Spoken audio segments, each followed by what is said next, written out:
ನಮಸ್ಕಾರ, ಲೋಕಾಯುಕ್ತ ದಾಳಿ ಟಿವಿಗೆ ಸ್ವಾಗತ. ಇಂದು ಪ್ರಧಾನಿ ಮೋದಿ ಬಹುನಿರೀಕ್ಷಿತ ನಮ್ಮ ಮೆಟ್ರೋ ಹಳದಿ ಮಾರ್ಗ ಲೋಕಾರ್ಪಣೆ ಮಾಡಿದ್ದಾರೆ. ಇದಕ್ಕೂ ಮೊದಲು ಕೆಎಸ್ಆರ್ ಬೆಂಗಳೂರು ರೈಲ್ವೆ ನಿಲ್ದಾಣದಲ್ಲಿ ವಂದೇ ಭಾರತ್ ಟ್ರೈನ್ಗೆ ಹಸಿರು ನಿಶಾನೆ ತೋರಿಸುವ ಮೂಲಕ ಚಾಲನೆ ಕೊಟ್ಟರು. ಇದಾದ ಬಳಿಕ ರಾಗಿಗುಡ್ಡ ಮೆಟ್ರೋ ನಿಲ್ದಾಣಕ್ಕೆ ಪ್ರಧಾನಿ ನರೇಂದ್ರ ಮೋದಿ ಆಗಮಿಸಿ ಹಳದಿ ಮಾರ್ಗ ಮೆಟ್ರೋ ಉದ್ಘಾಟನೆ ಮಾಡಿದ್ದಾರೆ. ಎರಡು ಪ್ರಮುಖ ವಿಚಾರಗಳನ್ನು ಮುಂದಿಟ್ಟುಕೊಂಡು ರಾಜ್ಯಕ್ಕೆ ಪ್ರಧಾನಿ ನರೇಂದ್ರ ಮೋದಿ ಆಗಮಿಸಿದ್ರು. ಒಂದು, ಬೆಂಗಳೂರು ಬೆಳಗಾವಿ ನಡುವೆ ವಂದೇ ಭಾರತ್ ರೈಲ್ಗೆ ಚಾಲನೆ ನೀಡಿದ್ದಾರೆ.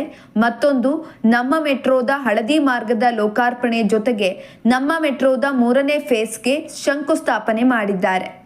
ಜೂನ್ 14, 2016ರಂದು ಪ್ರಧಾನಿ ನರೇಂದ್ರ ಮೋದಿ ನಮ್ಮ ಮೆಟ್ರೋ ಹಳದಿ ಮಾರ್ಗಕ್ಕೆ ಶಂಕುಸ್ಥಾಪನೆ ಮಾಡಿದ್ರು. ಇಂದು ಪ್ರಧಾನಿ ಮೋದಿ ಅವರೇ ಉದ್ಘಾಟನೆಯನ್ನ ಮಾಡಿದ್ದಾರೆ.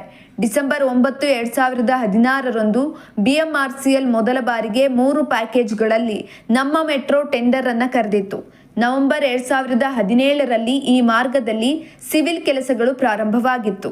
ಜುಲೈ 22ರಿಂದ 25ರವರೆಗೆ ಪರೀಕ್ಷಾರ್ಥ ಪ್ರಯೋಗ ನಡೆಸಲಾಗಿತ್ತು. ಹಳದಿ ಮಾರ್ಗಕ್ಕೆ 15 ರೈಲ್ಗಳ ಪೈಕಿ ಸದ್ಯ 3 ರೈಲ್ಗಳು ಲಭ್ಯವಾಗಿವೆ. ಸದ್ಯ 20ರಿಂದ 25 ನಿಮಿಷಗಳ ಅಂತರದಲ್ಲಿ ರೈಲು ಸಂಚಾರ ಸಾಧ್ಯತೆ ಇದೆ.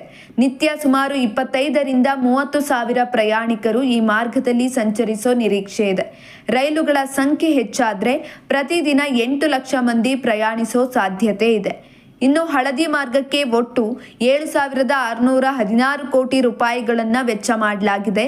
ಮೆಟ್ರೋದ ಹಳದಿ ಮಾರ್ಗದಲ್ಲಿ 16 ನಿಲ್ದಾಣಗಳು ಇದ್ದು 19.15 ಕಿಲೋಮೀಟರ್ ಉದ್ದವಿದೆ.